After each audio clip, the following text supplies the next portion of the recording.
It's been over half a year since I've done one of these 5 unexplained details videos, the last time being before we even knew the name of the game and had about 6 minutes total footage. You guys really seem to enjoy them however, so I thought that today I'd run over 5 unexplained details I've noticed in the massive amount of Breath of the Wild footage, all weird, mysterious and unexplained. The reason that most of these details are unexplained is that we've only got a very narrow look at the game so far, the vast majority of it taking place on the Great Plateau. Because of this, there's a lot we can see from the edge of the plateau that I really want to know more about, but we'll likely have to wait until March 2017 to find out what they actually are. So without further ado, let's get into the list. Number 5. The Meteor.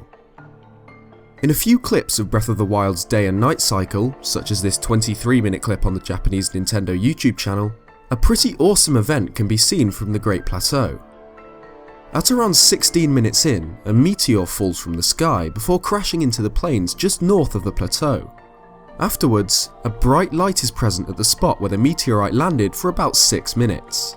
This event actually looks really cool from the plateau. If you watch carefully, you can even see the reflection of the meteor in a nearby lake, and the huge cloud of dust it throws up when it hits the ground. But aside from looking really cool, what could the meteorite do? Well, the light emitted from the point of impact heavily suggests that there's something Link can interact with there, since it's very similar in design to the beacons the player can set using the Sheikah slate. Just what we'll find at the crater is unknown, but my guess would be some sort of valuable metal or rock otherwise unattainable. Precious stones like rubies and emeralds can be found as rare treasures in the game, and it's suggested they can be used to enhance weaponry, so perhaps something of the same sort can be gathered from the fallen meteorite. Number 4. The UFO. This one was a pretty obvious choice for the list, the unidentified flying object that can be seen from the Great Plateau. In case you're not aware of it, somewhere in the northwestern area of the map there's a large, mysterious flying object. The UFO seems to be a crescent shape from what I can see, with a large dome-like structure at the back and an overall rough, natural look to it. It's not just levitating either, in multiple clips we can actually see it turn and move in the air. There are a ton of fan theories going around as to what this thing could be, ranging from Twilight Princess's City in the Sky to Skyward Sword's Skyloft, but personally I don't think it's any of them since it's so dissimilar in design and size. Whatever it actually is, and how we'll get up there to find out, remains a mystery. Number 3. The figure outside Hyrule Castle. This one is probably the most ambiguous one on the list. During the cutscenes that take place atop the first Resurrection Tower, we get a really close look at Hyrule Castle, a look that includes this shot. When we play with the contrast a bit, a few cool little details become more clear, such as the path we'll likely have to take to enter the castle, what appears to be a moat of some sort, and more strangely, what seems to be a silhouetted figure standing just outside the castle. This one is really unclear. It could well be an NPC, but it could just as easily be nothing of importance.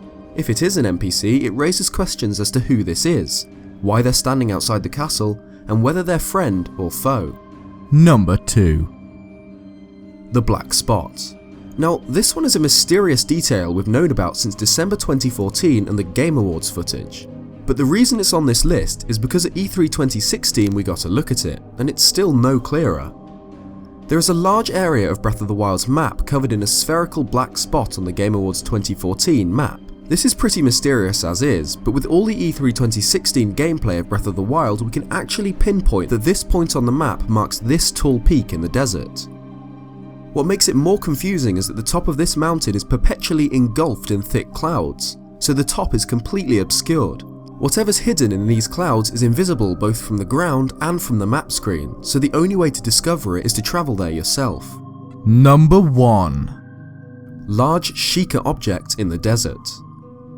During the E3 2016 blowout reveal of the game, we were given a brief look at some areas outside of the Great Plateau, including Hyrule Field, Snow Peak, and what's likely Gerudo Desert. The Gerudo Desert clip shows Link, rocking a new hairdo and set of armour, jumping off a Resurrection Tower into the canyon below, and sailing through it on his paraglider. However, what I'm most confused by can only really be seen in the last few frames, just as the clip fades to black. This.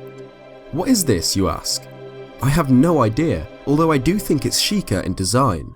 If you look at the top section of it, you can make out what could be the stone-like design used in a lot of the Sheikah-built structures in this game, as well as the trademark blue glow of the energy around the base of it. So it's possible that it could be of Sheikah design, but what actually is it? That's something we'll have to discover next year. Thanks for watching this video. If you liked it, be sure...